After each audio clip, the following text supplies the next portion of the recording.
மகத்தான ராஜராஜ சோழராஜாவின் மகனான ராஜேந்திர சோழன் கிபி 1014 இல் சோழ அரியணையை ஏறினார். தனது தந்தையின் பெரிய பேரரசை தொடர்ந்து அதை மேலும் வலுப்படுத்தி விரிவாக்குவதற்காக உறுதியாக இருந்தார். ராஜராஜ சோழனின் சிறந்த நிர்வாக முறைகள் மற்றும் இராணுவ கொள்கைகளை திறம்பட பின்பற்றி ராஜேந்திர சோழன் சோழ பேரரசை மேலும் பெரிய அளவில் விரிவுபடுத்த முடிவு செய்தார். இது பேரரசின் வளர்ச்சிக்கு அடிப்படையாக அமைந்தது. அவரது ஆட்சியின் ஆரம்பகால ஆண்டுகளில் உள்நாட்டில் முழுமையான ஸ்திரத்தன்மையை உறுதிப்படுத்தி சோழப் பேரரசின் எல்லைகளை பலப்படுத்தினார். இதனால் பேரரசு வலுவடைந்தது. கிபி 1023 இல் ராஜேந்திர சோழன் வடதிசை நோக்கி ஒரு மாபெரும் படையெடுப்பை தொடங்கினார். இது சோழ வரலாற்றின் முக்கிய சம்பவங்களில் ஒன்றாகும். சாளுக்கியர்களையும் பாலர்களையும் தோற்கடித்து அவர் தனது படைகளுடன் கங்கை நதியை நோக்கி முன்னேறினார். இந்த பயணம் வரலாற்று சிறப்புமிக்கதாகவும் சோழர்களின் வீரத்தை வெளிப்படுத்தியதாகவும் அமைந்தது. கங்கை நதியை அடைந்த சோழப் படைகள் புனிதமான நதிக்கரையில் நின்று தங்கப் பாத்திரங்களில் புனித நீரை எடுத்துக்கொண்டனர்.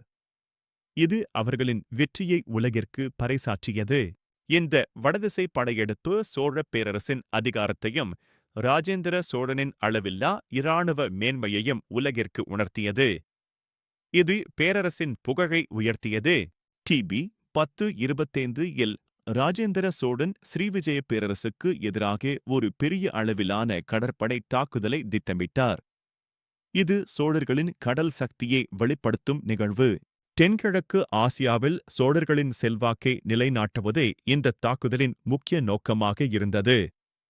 இது வர்த்தகம் மற்றும் அரசியல் செல்வாக்கை பெறுவதற்காகும். சோழர்களின் மாபெரும் கடற்படை கடாரம் என்னும் சுமத்ராவின் முக்கிய துறைமுகம் மற்றும் பிற முக்கிய நகரங்களை நோக்கி கடலடியில் புறப்பட்டது. அவர்கள் சாஃப்ரான் பாய்மரங்களுடன் பயணித்தனர். இந்த கடற்படை தாக்குதல் முழுமையாக வெற்றிகரமாக அமைந்தது. கடாரம் மற்றும் ஸ்ரீவிஜயத்தின் பல முக்கிய பகுதிகள் சோழர்களால் கைப்பற்றப்பட்டன. இது பெரிய வெற்றி. கொள்ளையடிக்கப்பட்ட மாபெரும் பொக்கிஷங்கள், தங்கம், விலைமதிப்பில்லா நகைகள் மற்றும் செல்வங்கள் சோழப் பேரரசுக்கு கொண்டு வரப்பட்டன. இது பேரரசின் செழிப்பையும் பொருளாதார வலிமையையும் மேலும் அதிகரித்தது. இந்த கடற்படை வெற்றி சோழப் பேரரசை தென்கிழக்கு ஆசியாவின் கடல் வர்த்தகத்தில் ஒரு ஆதிக்க சக்தியாக மாற்றியது. சோழ கப்பல்கள் அங்கு ஆதிக்கம் செலுத்தின. தனது இந்த அளவில்லா வெற்றிகளை கொண்டாடும் விதமாக ராஜேந்திர சோழன் கங்கை கொண்ட சோழபுரம் என்ற புதிய தலைநகரை நிறுவினார். இது புதிய யுகத்தின் தொடக்கம்.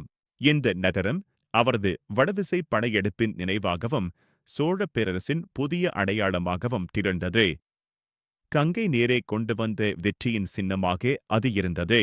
கங்கை கொண்ட சோழபுரம் அழகிய கலை, பொருசமூக கலாச்சாரம் மற்றும் சிறந்த நிர்வாகத்தின் மையமாக வளர்ந்தது. கோயில்கள், கலைஞர்கள், அறிஞர்கள் அங்கு செழித்தனர்.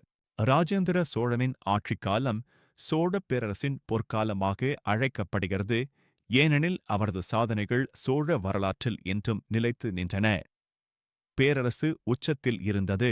அடுத்த அத்தியாயத்தில் சோழப் பேரரசின் உச்சகட்ட வெற்றிகளையும் அதன் பின்னணியிலான வீழ்ச்சி அறிகுறிகளையும் விரிவாக காண்போம். எபிசோட் 6 இல் தொடரும்.